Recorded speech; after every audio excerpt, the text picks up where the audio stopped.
Every time I see her demanding to be called Duchess of Sussex, I laugh. Nobody in Britain calls her that.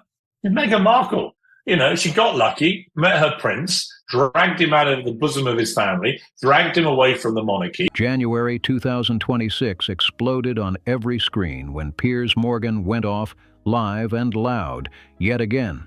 The man who once stormed off after that Meghan Markle clash came roaring back with proof, punchlines, and plenty of shade. And the timing? Brutal for Meghan. She had just dropped her shiny new Netflix show, all smiles, filters, and perfect lighting, when Piers came swinging like a hawk ready to tear it down. What did you make of that, Jordan, to be suddenly appearing on Meghan Markle's podcast as a villain the first who was thing I make calling women crazy? is On Piers Morgan Uncensored, he didn't hold back. Within minutes, he shut it off, calling it unwatchable and mocking it as the ultimate vanity project. He slammed it as staged, with fake smiles and overproduced moments Meghan tried to sell as real. Coming from someone who actually knew her before she cut him off post-Harry, that hit deep. When Piers said, "The photos reveal who Meghan really is," there they are.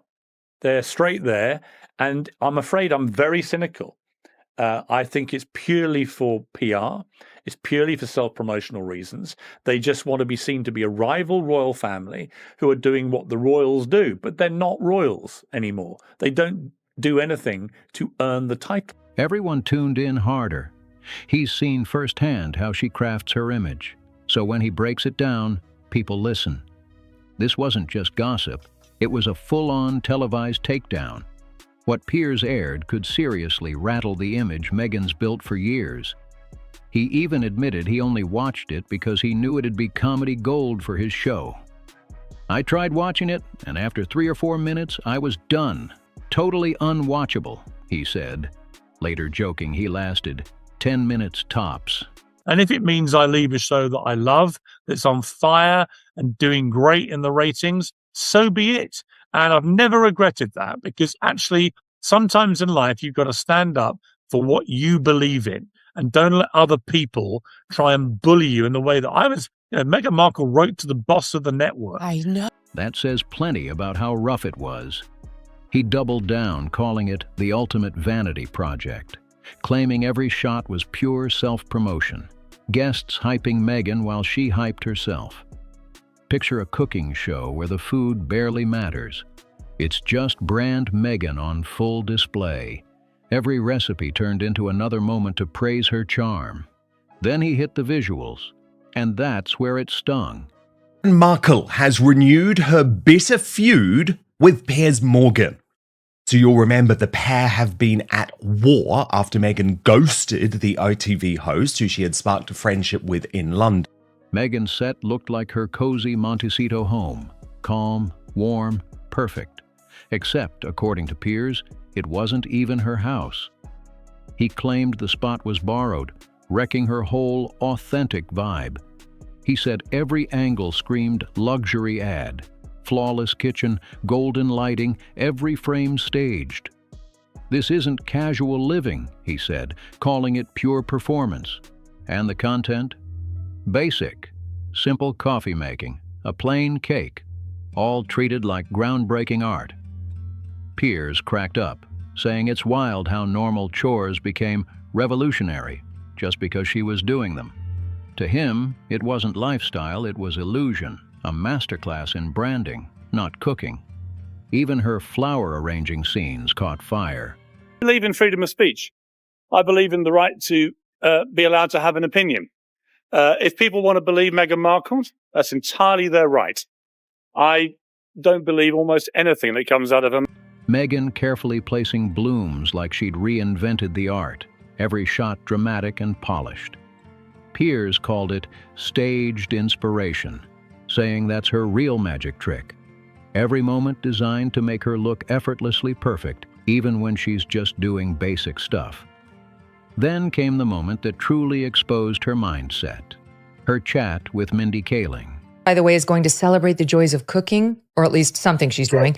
Her Netflix show, I guess, is going to celebrate the joys of cooking, gardening, entertaining, and friendship, Piers. She's going to be teaching us how to be a good friend. Well, as one of the many friends that she cut off. Mindy joked, people wouldn't believe Meghan Markle eats at Jack in the Box. Harmless, right? But Meghan instantly corrected her. It's so funny that you keep saying Meghan Markle. You know, I'm Sussex now. Not Meghan. Sussex. That line alone set Piers off. He snapped, I come from Sussex in England. It's a county with millions of people. His point, calling yourself by a place name isn't royal, it's ridiculous. And that's when the internet blew up. Again. And here's where it gets crazy.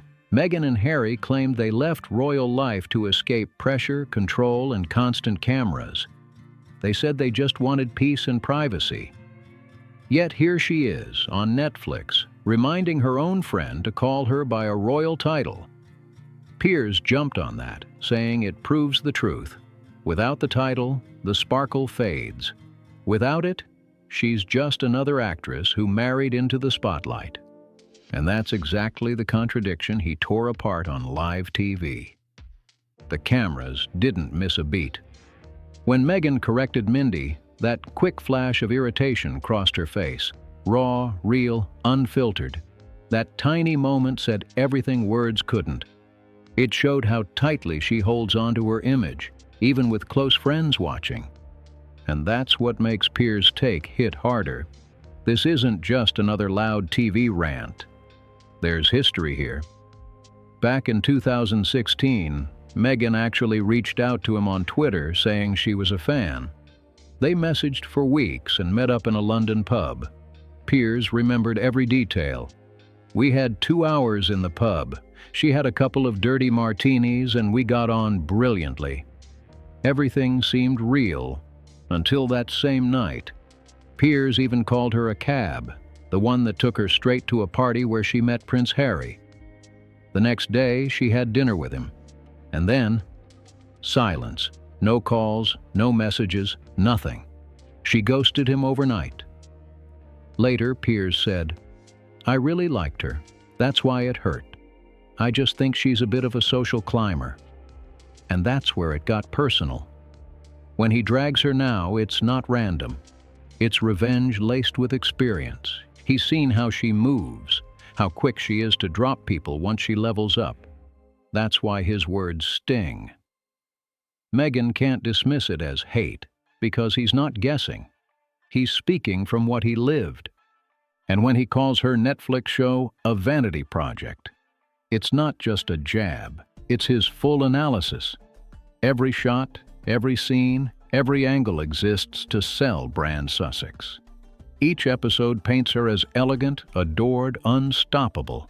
Piers nailed it, saying it's people telling Meghan how great she is, and her telling them the same. That's not a show. That's a mirror wrapped in a script. The visuals prove it. Every frame screams perfection. Flawless makeup, perfect lighting, not a crumb or spill in sight. There's no chaos, no laughter, no mess, just a fantasy dressed up as authentic living. It's like watching a perfume commercial pretending to be a cooking show.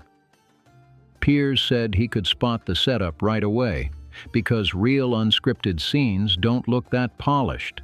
In a genuine kitchen, things burn, pans clatter, people laugh off mistakes. But Meghan's show, it's spotless. Every second feels planned to keep her glowing under perfect light. And that's what makes his latest takedown hit even deeper. This is the same man who lost his Good Morning Britain job after refusing to back down about Meghan back in 2021. Remember that explosive Oprah interview? Meghan said she felt suicidal and accused the royal family of racism. The next morning, Piers went live and said, I don't believe a word she said. I wouldn't believe it if she read me a weather report. That line blew up instantly. Over 58,000 complaints hit the network. Even Meghan herself reportedly reached out to ITV. Things turned chaotic when his co-host called him out on air, accusing him of attacking her because she ghosted him. Piers snapped, stood up mid-show, said, I'm done with this, and walked straight off set. Hours later, he quit Good Morning Britain. and a new media storm was born. Months later, Ofcom cleared Piers, ruling he hadn't broken any rules and had every right to share his opinion. But by then, the damage was done. His TV career took a huge hit, and that's what makes this new feud burn even hotter. When Piers drags Meghan's Netflix show now, it's not just commentary. It's payback from a man who already lost everything for saying what he believed. He's got nothing left to lose, and that's exactly why his words cut deep. Now here's where he says most people are missing the real story behind those glossy Netflix shots. At first glance, the show looks calm and elegant. A soft kitchen glow, peaceful vibes, everything perfect. But take a closer look, and the cracks show fast. First clue, that mansion. Every scene screams Montecito luxury dream, but Piers claimed it's not even her house. He said the estate was borrowed for filming, and that twist changes everything. Meghan built her brand on being authentic, but if the home's not hers, the whole illusion collapses. Then there's her look. Flawless hair, untouched makeup, outfits matching the color palette like a catalog. The lighting? Total studio setup, not sunlight through a window. That's not a kitchen vibe. That's Hollywood production with glam squads, cameras, and directors yelling, "Cut!" And check the staging. Spotless counters, designer props, flowers placed like artwork, not one crumb in sight. That's not real cooking. That's perfection in a blender. Real kitchens get messy, real chefs sweat, and real moments aren't this airbrushed. Piers called it out live, frame by frame, angle by angle, breaking down how every casual shot was staged. And what hit harder? He's been saying this for years. Back in 2016, before Harry was even in the picture, Piers called Meghan a social climber. People dragged him for it, said he was jealous, bitter, even obsessed.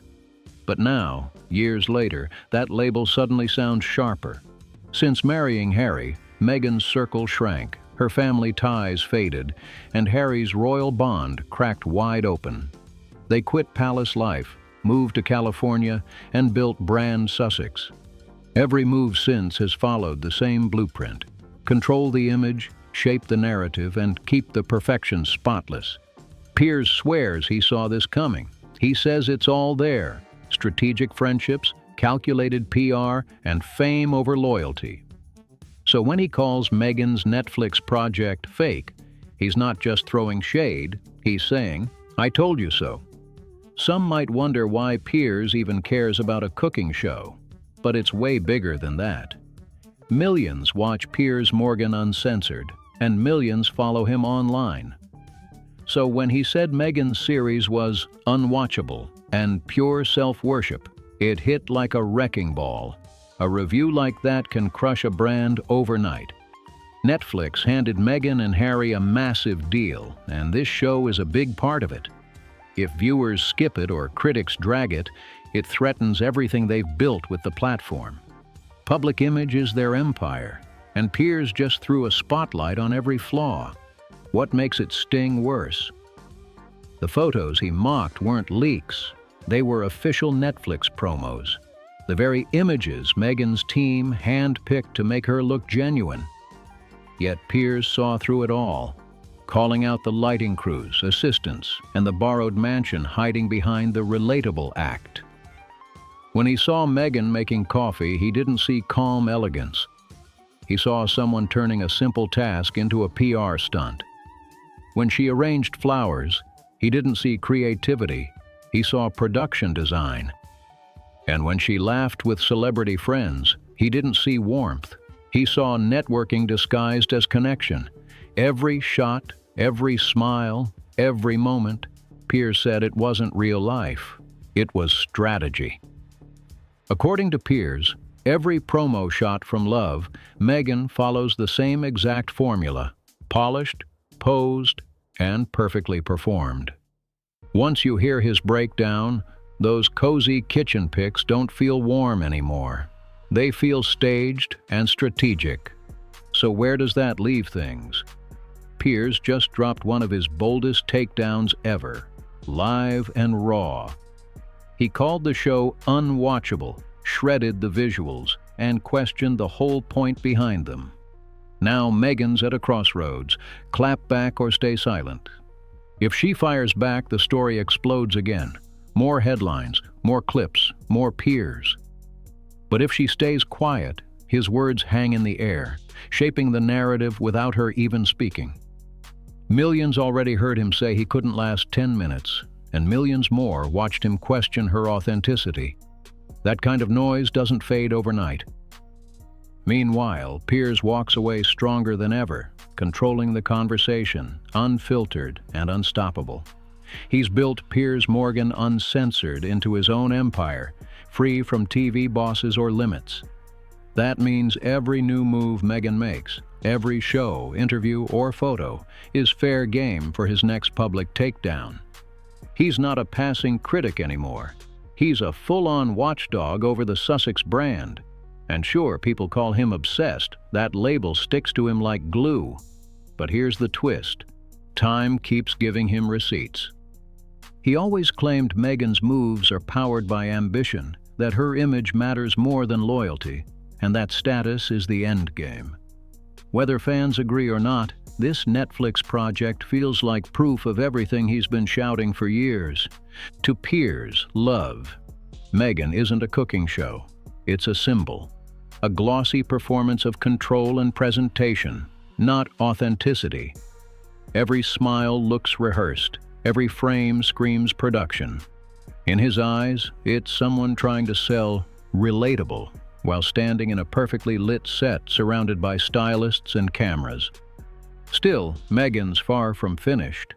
She's powerful, connected, and globally known. She can bounce back. But the real hit? Trust. Once someone who actually knew her says he couldn't watch 10 minutes of her being herself, that seed of doubt sticks hard. Piers went all in, tearing apart the photos, slamming the show, and daring to question the entire image she's spent years crafting. Love him or hate him, his words cracked something real. Because once that glossy illusion breaks, rebuilding it, that's a battle Meghan will have to fight frame by frame.